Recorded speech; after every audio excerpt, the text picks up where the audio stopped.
Some Baptists are coming out and pretending as if there is no hunger in the land, whereas the hunger is actually showing all over their faces. Once you see their face, you cannot differentiate the hunger ravaging the nation under the president's administration. However, Okupe is out again to let Nigerians know that the pain that Nigerians refer to as President Bola Ahmed Tinubu does not mean pain in perpetuity, that this pain is temporary, that gains are coming at the end of the tunnel. Are we already in the throes of the early stages of jockeying for positions in the 2027 presidential election, which is still some 3 years away?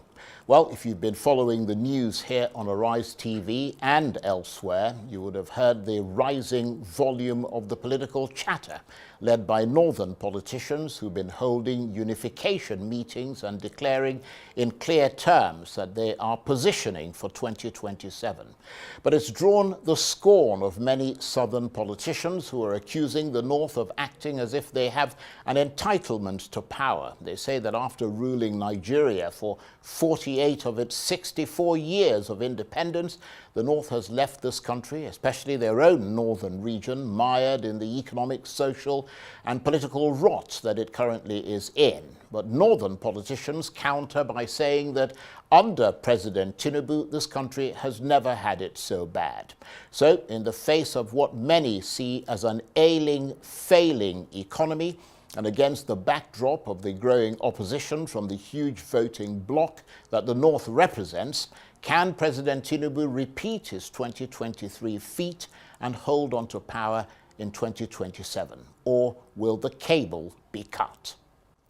Well, for his take on this and other issues, I'm joined now on the line from our studios in Lagos by Dr. Doyin Okupe, who used to be the Special Assistant on Media and Publicity to President Olusegun Obasanjo and was the Senior Special Assistant on Public Affairs to President Goodluck Jonathan. And lest we forget, he was also the former Director General of the Peter Obi presidential campaign. Thank you very much indeed, Dr. Okupe, for joining us, and thank you for coming in. I noticed you were sort of wandering up the street trying to figure out where the studio is, but I'm glad you found it, and we're very happy to have you in the chair.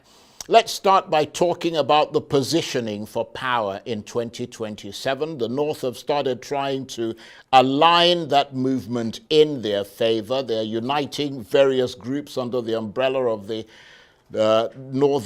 League of Northern Democrats with a view to returning to power, or power to the North, or to a candidate, as they put it, who is in sync with the North in 2027. Do you think that scenario is plausible, given the inescapable fact that the North has ruled Nigeria for nearly 50 of its 64 years of independence, and most recently after 8 years of President Buhari, from whom a southern president took over just 18 months ago? Thank you, Charles. The question you've asked is not that straightforward. The truth is that there are stakeholders in this country, and there are ways that this country has been managed since 1960, since independence. The country may not have made giant strides economically and in terms of provisions of what will suit or make the populace comfortable. But in terms of its politics, we have managed it in a way that it has kept the country together. I want to remind you that when Obasanjo became president, there was an unwritten national consensus, that a Southwestern person, somebody from the Southwest, will be president. Because if you looked at it, the two candidates for that election were Obasanjo and Olufalaye. So head and tail, Southwest wins. That was a national concession. And it was not for nothing. It was because the stakeholders felt that at that point in time, immediately following Abiola's death, who was presumed to have won an election, there was a need to assuage the Southwest. It was not a question of northern interest. You see, those who control the affairs of this nation in terms of politics before now were more interested in national interest than sectional interest. And our failure to evolve a national elite system is one of the most fundamental problems why Nigeria is stagnating, because we all pull in different directions. Now, coming specifically to your question, I see a lot of young people, young minds, brilliant minds from the North coming together, which is a good thing. The North needs its political elites to come together for whatever reasons, even if only to shoulder the responsibility of the burden of neglect of the masses for so long. But, for 2027, we politicians, and I say that authoritatively, without any fear of contradiction or equivocation, I am part of this system, I am in this system, I understand this system.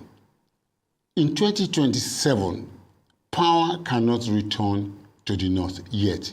That's not how we do it. We rotate between the North and the South. The North does 8 years, at the end of which the South does 8 years. So I'm not saying that Bola Tinubu must be president in 2027, but he's not going to be a Northerner. That is not it, And the fact, what we see in recent times is that the slightest, the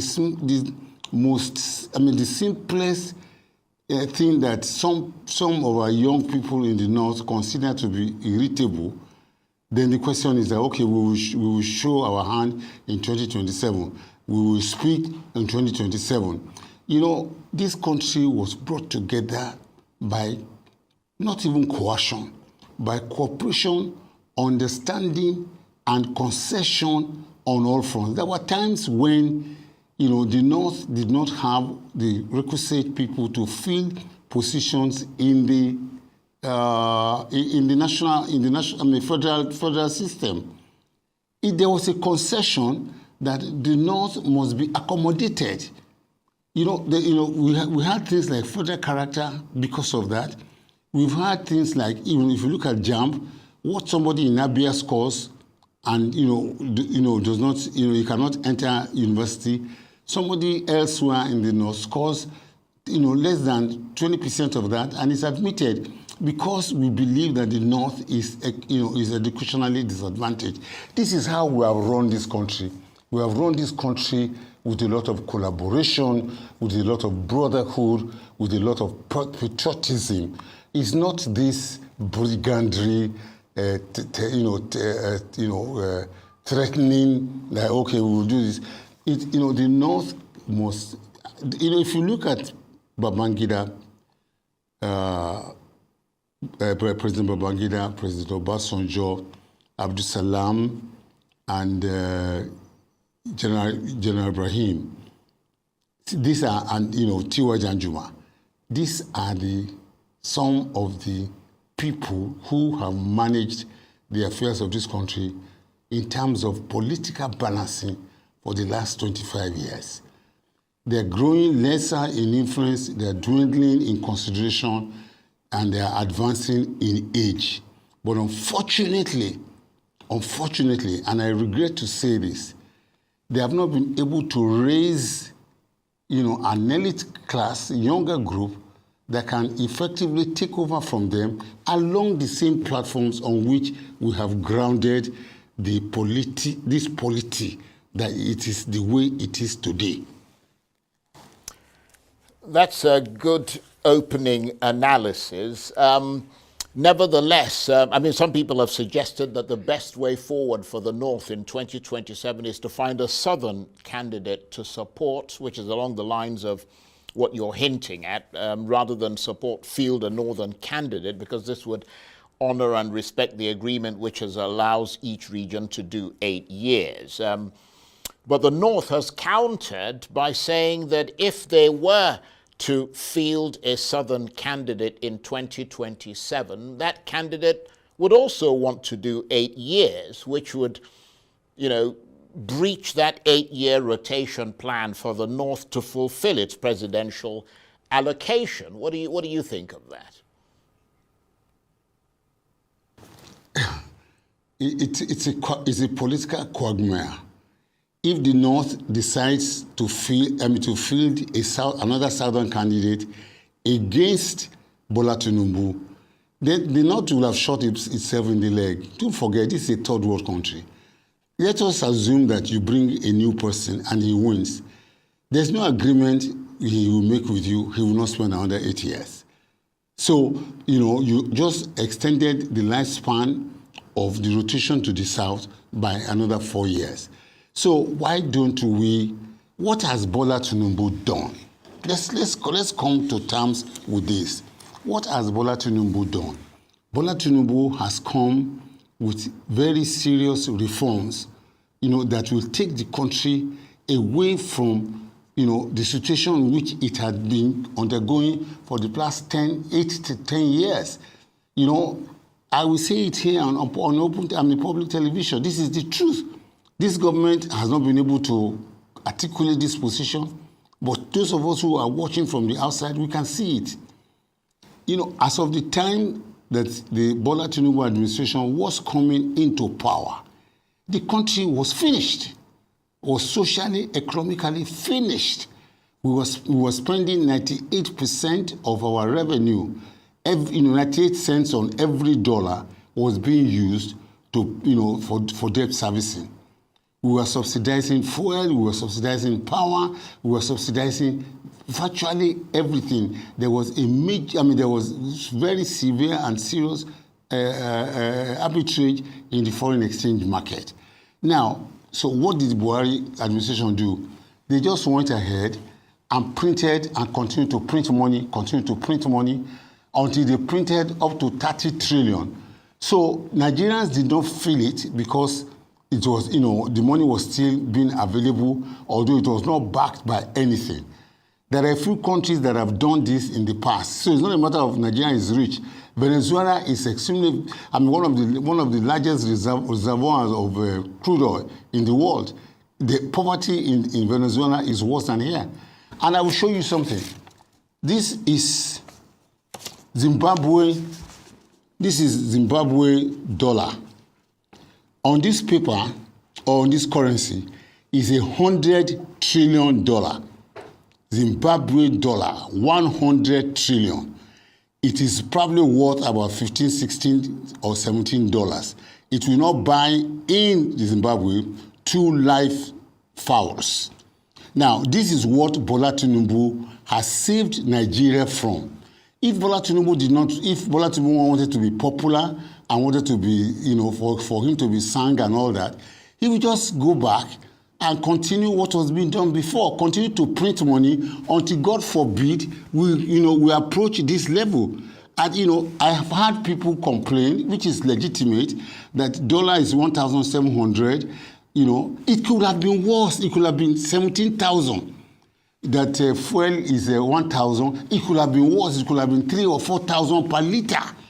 If these reforms had not been in place and has checked the escalating hyperinflation in which we entered into after Bola Tinubu's administration, it is wholesomely unfair. Right. And I'm almost tempted to say wicked for anybody to judge this administration after 18 months. Well, can I say this? Go and check the history of reformers. Right.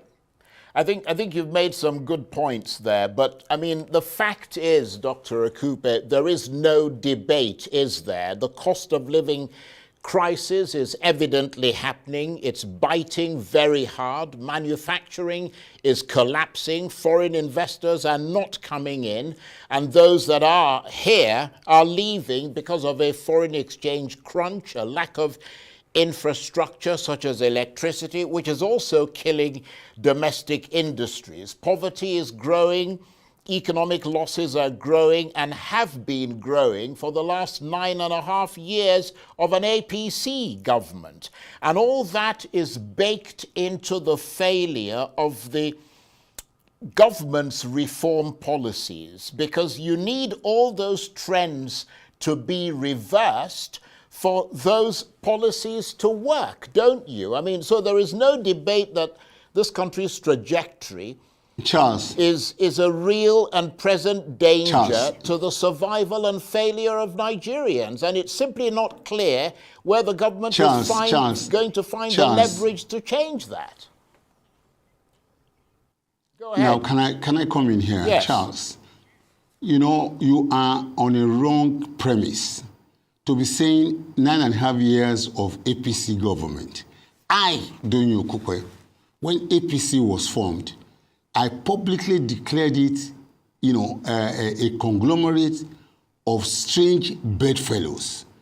I was laughed at, I was scorned by many people, but, you know, today it is quite, I saw it. Today it is quite clear that APC was made up of various political fragments, CPC, ACN, APGA, etc., etc. And, you know, these were immiscible liquids. Yes, it is true that it is APC government, but, you know, in this country, you know, we will have to be able to be more discerning. You know, Bola Tinubu cannot be held responsible for the government before him. Yes, people have argued that he was the principal character that brought Buhari.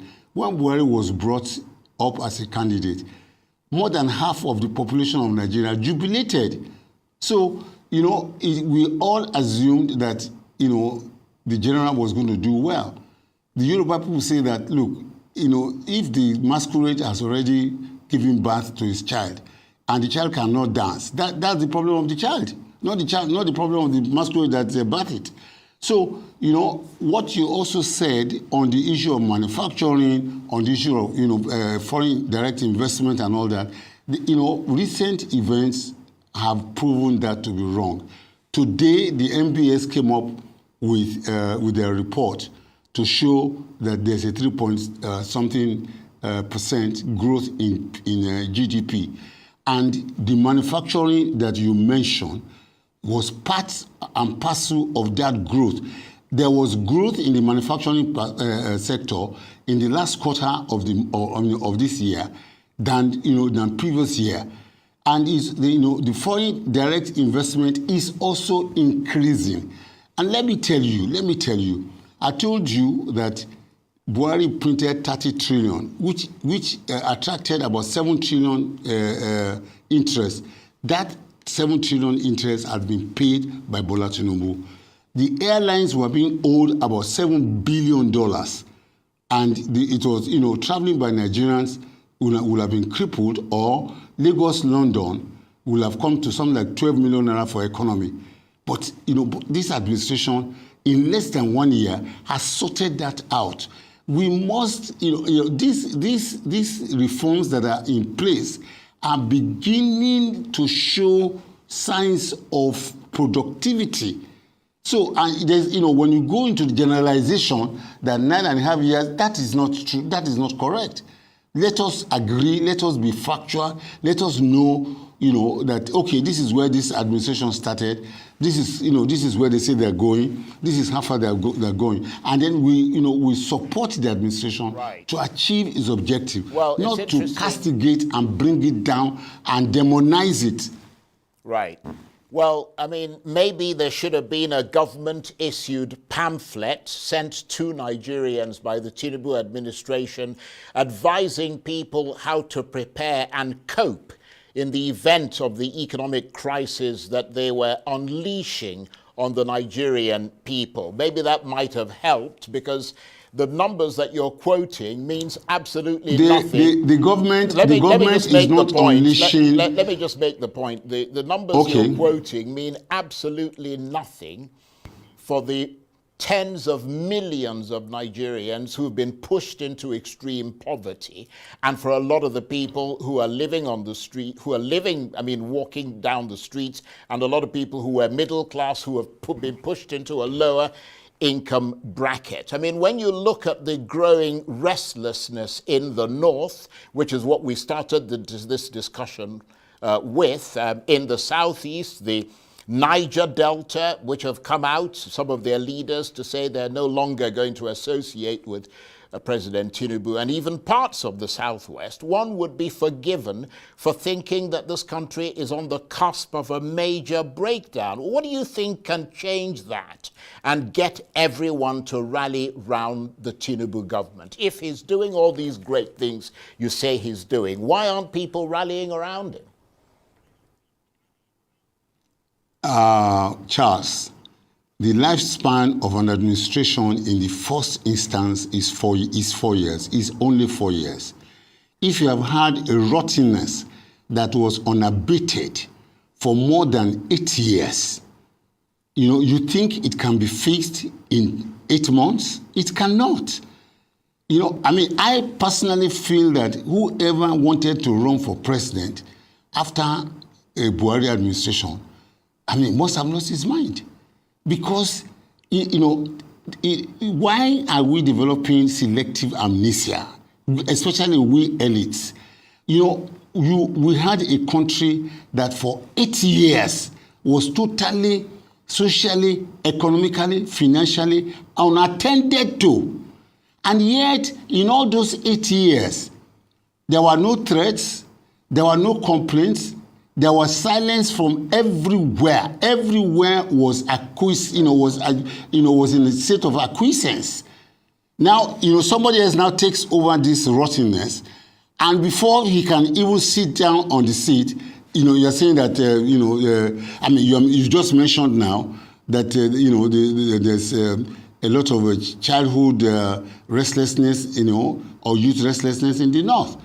The north has been having increasing number of out-of-school children, for the last 8 years, or for the last 9 years or more. Today, there are about 20 million out-of-school children. The Almajiri schools that President Goodluck Jonathan built were abandoned and discarded. Now, if those Almajiri schools have been allowed to absorb some of the students on the street, the restlessness and restiveness will not have been at this height. Now, can you, in all honesty, Charles, you're an honest man, can you, be true to yourself and to your conscience and say Bola Tinubu caused all this? That is not true. That is not correct. I was telling you that, we've got a reformer in the villa, somebody who is not desperate about power, who is not desperate about glamour, somebody who says, I have stepped out and I'm not going to step back. Right. I take responsibility and I'm going to try to reform. Right. I'm going to try to reform this country. And he's doing it. Well, let me ask you this. Lee Kuan Yew took 31 years to reform Singapore. Well, let me years. Let me ask you this. Let me ask you this, Dr. Okupe, because you've said that, and I thank you for saying that I do try to be honest, and I would return the same compliment to you, that you also try to be honest. You are, beyond being a medical doctor, you're also an evangelist, so one would hope that you would be honest and straightforward. But wearing your hat, in that regard, wearing your hat as a former special advisor to two previous presidents, Olusegun Obasanjo and Goodluck Jonathan, do you think that in the wider context, opportunities and prospects for Nigerians have increased or decreased since that time?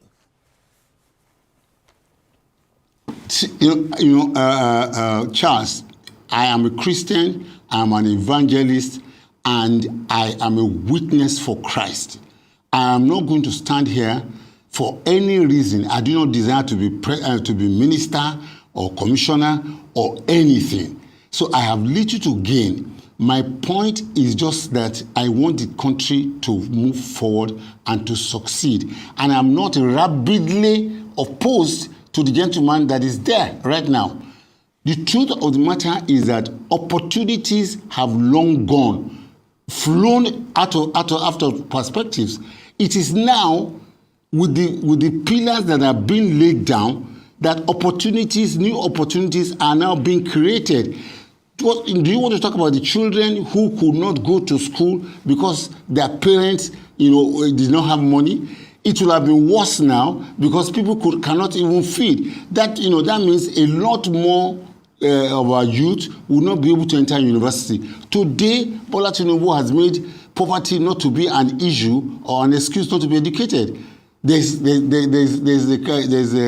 loan fund which he promised in his agenda that he's going to do, that is now operative. There are so many programs for the youth, and there are so many ways there are so many plans to finance them that is currently going on. It will take time, and I know Nigerians are pained.